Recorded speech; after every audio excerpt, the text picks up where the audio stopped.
Magandang araw. For today's video pala mga katribo ay gagawa naman po tayo dito ng insaladong pako o sa English, common wire nail.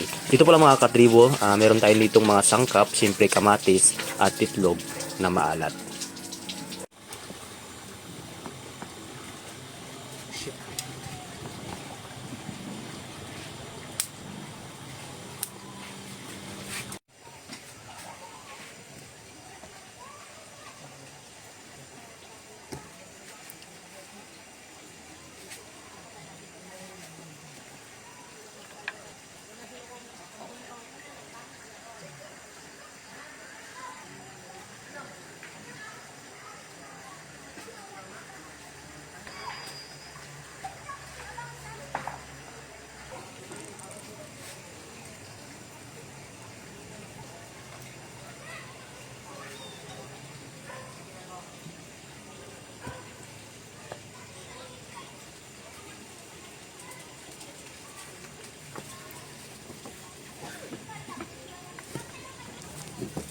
Ito na po mga katribo ang ating insaladang pako.